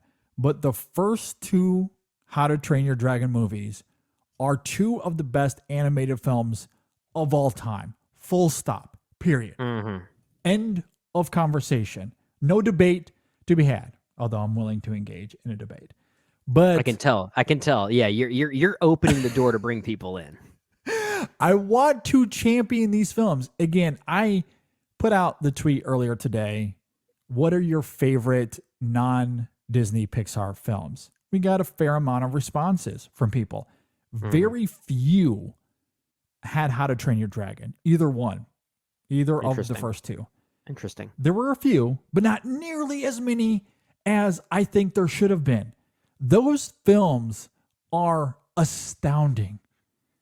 They're easily the best films DreamWorks has put out to date. And I know that's a little controversial because people really love that first Shrek. There's certainly a contingent for Shrek 2 as well. And I saw more picks or more people responding for Shrek 2 than either of the How to Train Your Dragons, maybe even combined, which is a little terrifying to me. But How to Train Your Dragon, I think, is easily the best thing DreamWorks have ever done. And I still stand to this day that if you slap a Pixar logo in front of those movies and not DreamWorks, I think the reputation of those first two changes overnight. I think there is a reverence for them that skyrockets. That swap the logos, skyrockets. Swap the logos for How to Train Your Dragon with Brave, and it makes more sense. Makes a ton of sense. I do think there is a level of the films maybe diminishing because they come from DreamWorks. And look, they do have a little bit of that DreamWorks animation flair to it that is distinctive to Pixar. So slapping a logo might not fully do the trick, but I think if you take the same story, the same vocal performances, and you just slap on the sharper, cleaner Pixar animation, and we're talking about all-time films. Well, I think generally, I think the reputation completely goes in a different direction. I think visually there are some DreamWorks-like things in that first How to Train Your Dragon, especially with the cartoonish big eyes and just the overall facial expressions that feel very in keeping with DreamWorks. Which I don't mind personally, but it's not a bad thing. It's just like it does kind of fit the aesthetic as you're talking about. Yes. How to Train Your Dragon 2, I think, is the first time a DreamWorks film in general did start to break away from that. Yeah. And I think part of that is also having Roger Deakins as a supervising cinematographer on it. There's a different color palette to that film when compared to its predecessor that feels a little darker, quite literally. It emphasizes different shades of blue to actually give it kind of a cold vibe. It's actually a very cold feeling movie. And even the overall facial just the overall facial depictions of its characters in this specific outing do feel a little bit different because it actually took the time to acknowledge these characters have grown up. They are not the same. And I appreciate that. So like, that's the first time I feel like that studio has tried to break away from it. Yeah. I mean, the animation in that second film is especially striking. Those flying sequences are phenomenal, magnificent. I also love because the series did, right? I love that. But the fact that the flight sequence from the first film was such a highlight, I love that the second film gets it right out of the way as kind of a cold open, in a similar way to how Mission Impossible: Rogue Nation gets its best stunt out of the way in the first 30 seconds. Like How to Train Your Dragon 2 sort of does the same thing by recognizing, hey, the animation, the action, the spectacle, we're not going to top that one sequence, so let's just give it to you right away and focus on story this time. And they do a great job with that. Yeah, I completely agree. And I think you're talking about two of not just, unique and wonderfully realized animation in both of them, but the storytelling and the characterization is elite. It is absolutely astonishing. I mean, what we see between Hiccup and Toothless in that first film, that whole forbidden friendship sequence is stunning. It is so emotionally enrapturing. It is blistering to watch. Yeah, and it's like, it's loose. Like the way characters talk to each other, it doesn't always feel scripted in the same way. Even early on when Hiccup and Astrid are having their kind of playful dynamic with each other where she's kind of mimicking his quirks and his mannerisms, it almost sounds like America Ferrera and Jay Baruchel just riffing in studio, and they're like, this is good. Let's animate around this. It kind of feels that way. Yeah, I completely agree. And I do love that. It makes for some really fun banter for sure. Yeah. There is an organic quality there because of that looseness that you're talking about for sure. And it's moving. Like the poignancy, the heart of it is very well maintained throughout that film. I do love the various arcs of Hiccup in that first one, right? Because you have the relationships with his friends, and the secrecy that he has from them. There's, of course, his relationship with Toothless and how that evolves, and it's just incredibly moving. And then there's, of course, the relationship he has with his father, wanting to establish his own identity, but also doesn't want to bring shame to his father, doesn't want him to be ashamed of him, but realizing that he's not going to be his father, that he can't be his father, that he needs to be his own person, and how that deconstructs Viking lore, and it brings this subversive quality to the narrative that I think is great as well.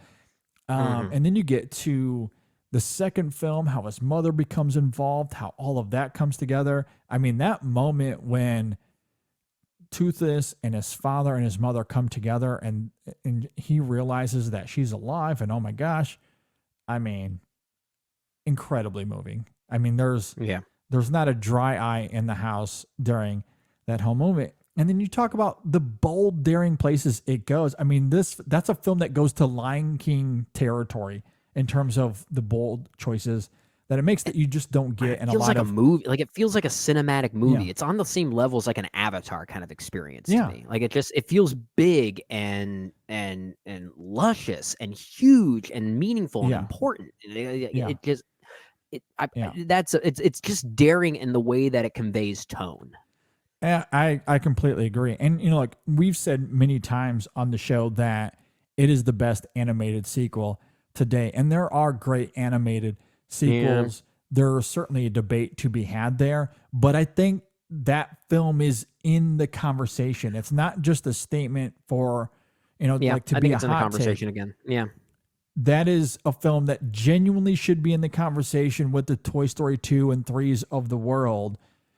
And it's certainly way better than Shrek 2. Get that nonsense out of my face. How to Train Your Dragon 2 is a far superior film. And I'm sorry to those that love Shrek 2 and that might be tuning me out at the moment. But How to Train Your Dragon 2 is a far superior film in its storytelling and its emotional world building and the way it builds stakes, the way it builds the largeness, the war of that world as you're talking about.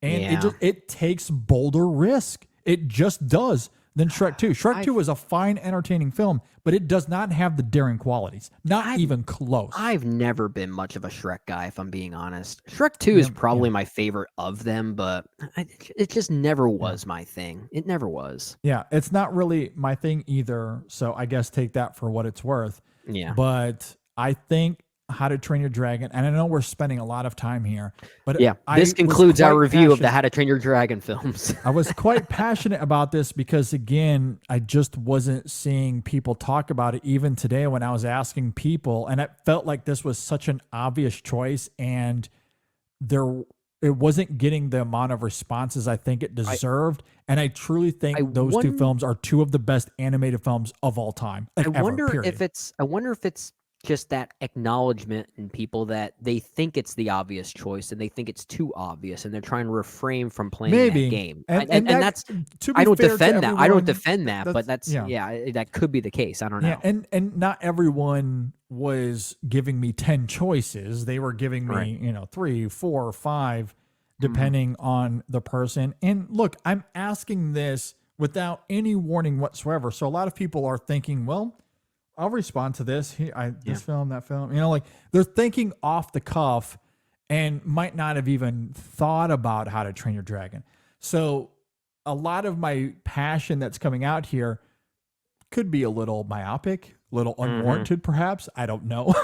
But I will say the fact that it wasn't even coming to people naturally, because if you were to ask me without any warning, easily, it'll be my first response. It'll be my first response. Yeah, I think, those first two really need to be in the conversation. I still have no interest in this live action thing they're doing that apparently comes out next year. Yeah, well, I'm not either, and I haven't even noted John Powell and the scores for those films, which again are some of it's animation or not. It is some of the best score work I've ever heard.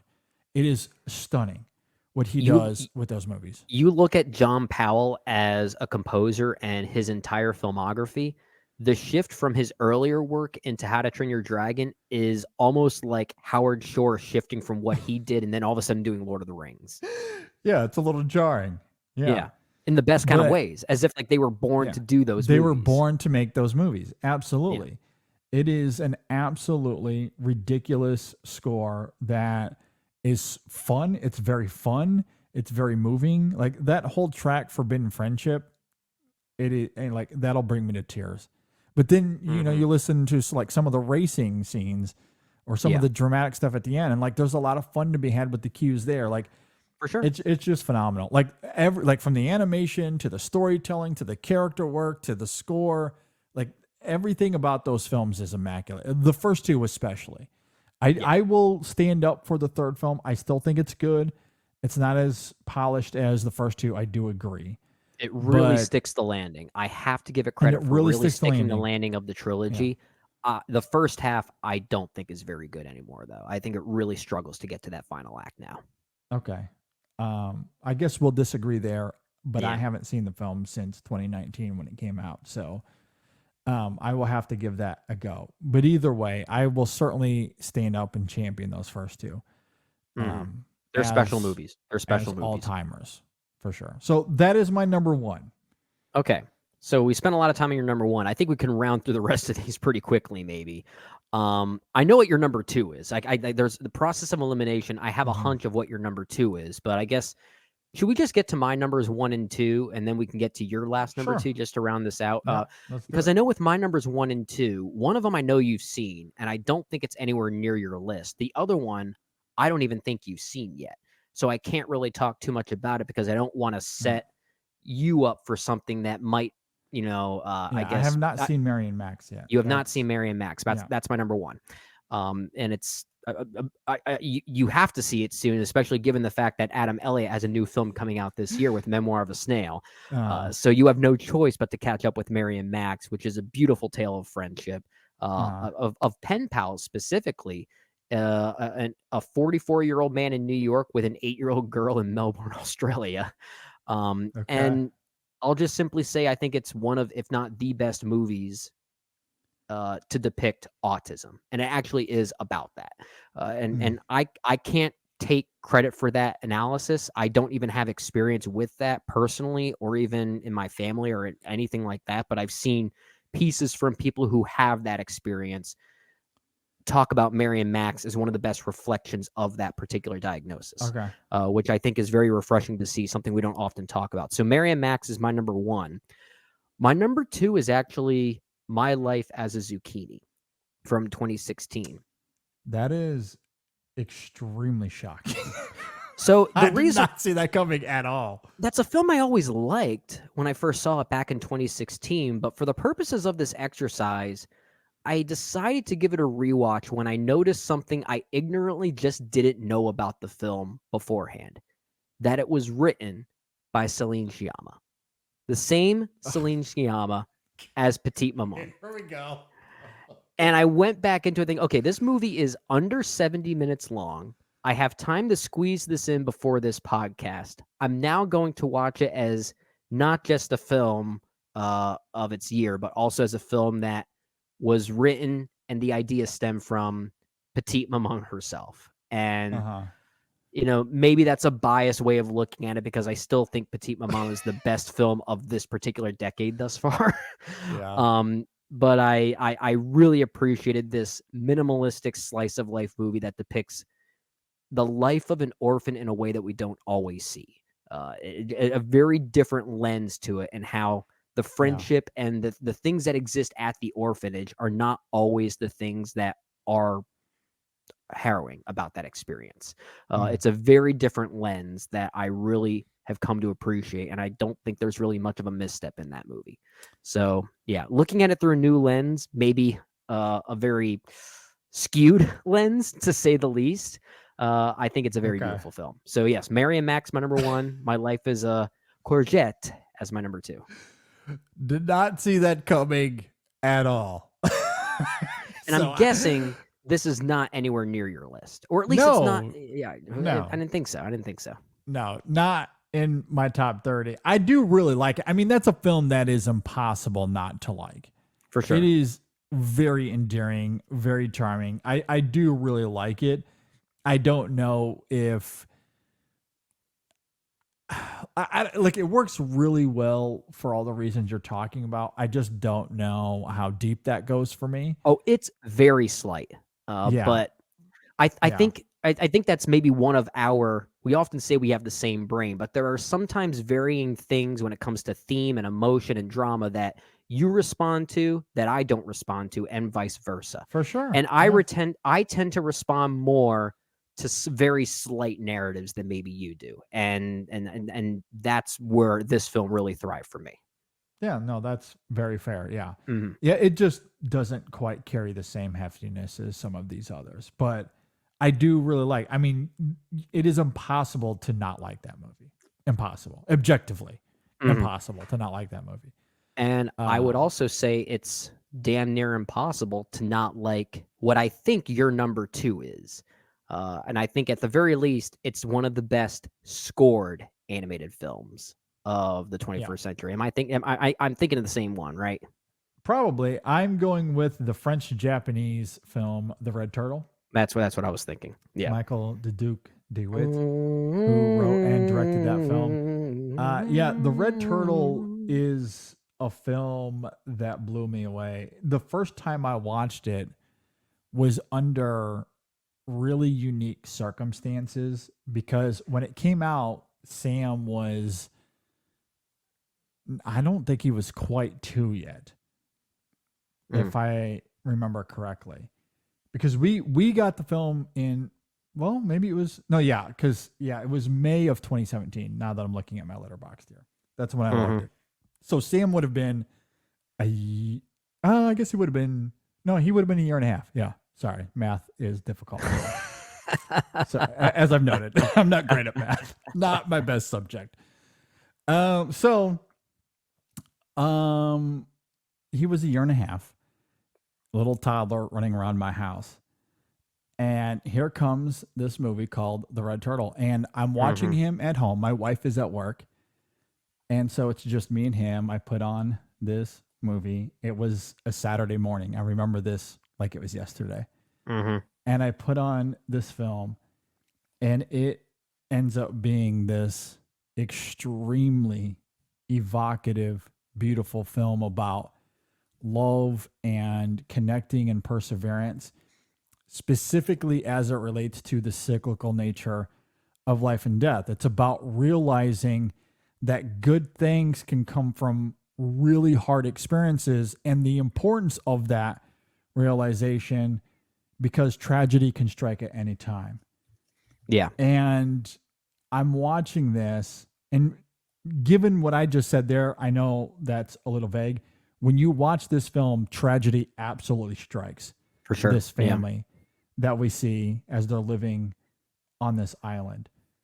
And I'm watching this with Sam playing in front of me, and I completely unraveled. I remember this story. I do remember you talking about this when we talked about the film pretty in depth in 2016 when it came out. Yeah, it was just this incredible thing of, like, you know, you watch this father and, you know, these parents and raising this kid, and it, like, they're doing things that they're on a beach, but it wasn't too dissimilar spiritually from what I was doing literally in that moment. Right. And realizing that this is such a beautiful moment, and the importance of realizing that these are beautiful moments, because tomorrow I might not get this. If tragedy strikes, this could be it. This could be the last time. And you have that moment, like you have that thought, and you're like, holy Lord. It was just this profound experience that blew me away. And then you add on the stunning animation, as you noted, the gorgeous score. It was one of the best scored films of that year, and it just made for this unforgettable viewing experience. I will never forget it. It is absolutely incredible. For how deep of a film that it is, it conveys all of what you're saying without any dialogue. With no dialogue. Yeah, there's very, very few lines of dialogue. There are a few grunts, few moans. A few grunts, maybe a word or two. But yeah, it's all conveyed through visual storytelling. Yeah, it's all which is through another action. aspect of the film that I really do love. It's all score. It's all, well, not vocal performance, but the visuals, the animation. Yeah. It's stunning. It's absolutely beautiful. And I loved it. I mean, it was one of my very favorite films of that year. I think I had it in my top 3. Like I might have had it at like number 3, maybe number 4 of 2016, if I'm not mistaken. So, 2016? No, 2017. I had it number 4 on 2017 on my 2017 list. So, and honestly, it really wouldn't change. Like I would still kind of keep this at that number 4 slot. Like it's an incredible film. And also like I have it here because I want to champion this film. Like it's deeply, deeply underseen. Like not a lot of people have seen this film. Certainly not a lot of people are talking about it, but it is, regardless of, like style of animation. Yeah. And before people get on me, I understand that Studio Ghibli had a hand in this film, but this is not a Studio Ghibli. It's not. It's not their product.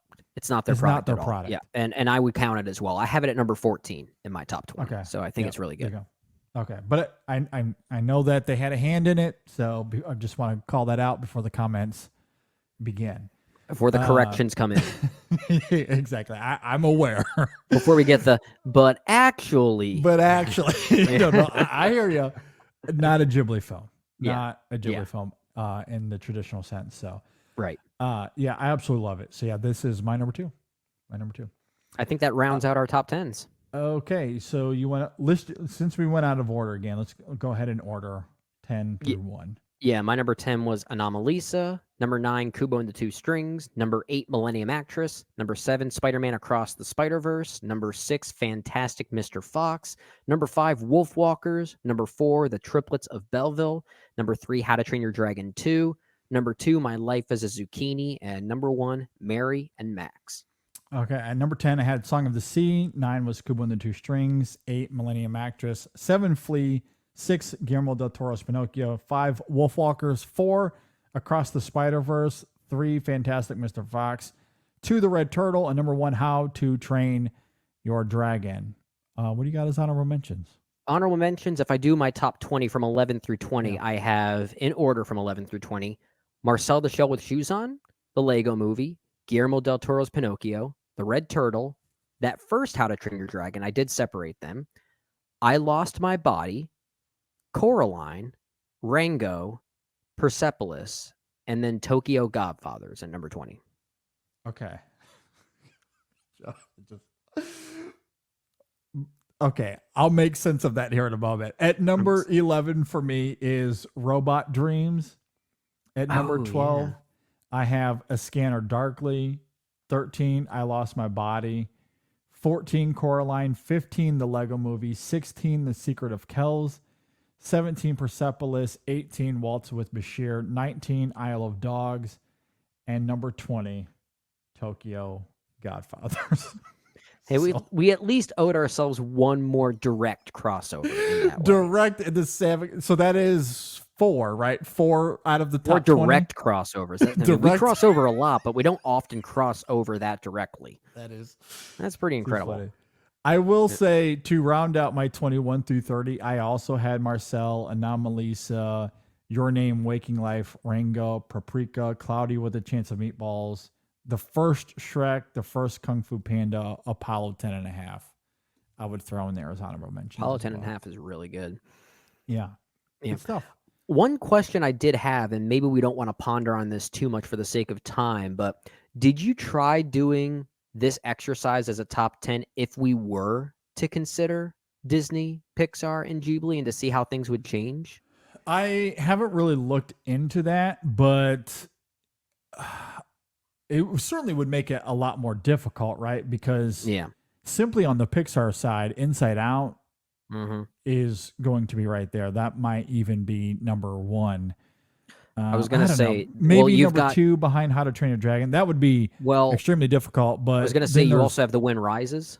The Wind Rises, but as I noted, just looking at the Pixar front, there would be that. Luca would be in the conversation for sure. Yeah. All the stuff from the 2000s. I mean, like Wall-E would certainly be in the conversation. Ratatouille for sure is very much in the conversation. And then, if you get to Ghibli, I mean, The Wind Rises, Kaguya. And that's, again, circling back to the beginning, the top of this, like 2014, for us in the United States, because we got The Wind Rises and The Tale of the Princess Kaguya in 2014. And you couple that with Song of the Sea and the Lego Movie, which and How to Train Your Dragon both had 2. in that 11 through 20. I mean, that was, and How to Train Your Dragon 2, of course. Yeah. Which I have collectively there as part of my number one. Right. I mean, that's an all-time year. Like those five, are you kidding me? That's a stacked year. Yeah, absolutely. That is astonishing. Like that is unbelievable. It's so amazing. I mean, if I, again, kind of going back to like that 2001 thing for our best of the decade, if we were including all of that, there's a real possibility that Song of the Sea would certainly drop, but like How to Train Your Dragon, Kaguya, and The Wind Rises, those three would be in that top 10 for sure. Same. I would same have with three me. films from 2014, and then Song of the Sea would easily be in that 11 through 20. So I'd have four from that year in my top 20. And the Lego Movie might fall out depending. I'd probably still have the Lego Movie. So even top 30 wise, 5 films. But top 30 for sure. 2014. Yeah, top 30, absolutely. Yeah. I mean, that was just a ridiculous year. It was mean. It was stupid. Yeah. But and now, in recent years, because Ghibli in the 21st century, there's been it's been a little bit more hit or miss, I guess, when you look at their whole history. Because Sure. Like Ponyo, I don't love. Like Howl's Moving Castle, I don't love as much. Like those wouldn't make a dent like Kaguya and The Wind Rises does. Funny, we're talking about Ghibli in this way, and for those listening, yes, we also know that Spirited Away also exists in the 21st century, and that was going to be the next one. Is like, and that's a tricky one because it's one I deeply respect and admire, but I don't love it as much as everyone else does. So again, but then there's The Boy and the Heron, and that one would absolutely be in this conversation, hands down. Yeah, I was thinking about trying to put a quick top 10 together if I were to include these other studios, and it does mostly make up either Disney, Pixar, and or Ghibli. And I imagine that is the case. The only films that would probably stay in my top 10 based on the top 10 that we just did would be Mary and Max, My Life as a Zucchini, and How to Train Your Dragon 2. But I think the rest would be a mix of Disney, Pixar, and Ghibli in some way. Okay, I'll do this. I'll try to do this quickly off the cuff. I have not really thought about this, so don't hold me to this. You're good. But How to Train Your Dragon, Inside Out for sure. Kaguya, The Wind Rises. I'm not talking order. These are just films. Yeah, just off the top of your head. Spider-Verse. Well, hold on. Red Turtle. Sorry, I don't want to get too ahead of myself. Red Turtle. Let's see. Fantastic Mr. Fox, probably. Wall-E.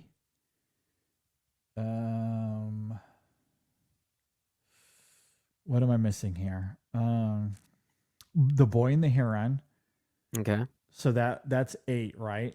Would you consider Luca? Luca and then Spider-Verse. That's a solid top 10. That's a solid top 10. That's probably my 10. Yeah. Okay. I'd have to figure out the order, but those 10. That's a solid top 10. Yeah. So 4 out of my 10 here would still be there. But I mean, to your point though, it does make a huge difference. It does prove why we did this exercise in this particular way. Exactly. Yeah, for sure. But yeah, at any rate, if you agree or disagree with our list or anything we had to say here, I will talk How to Train Your Dragon all day. I love how this turned into a mini review of that franchise.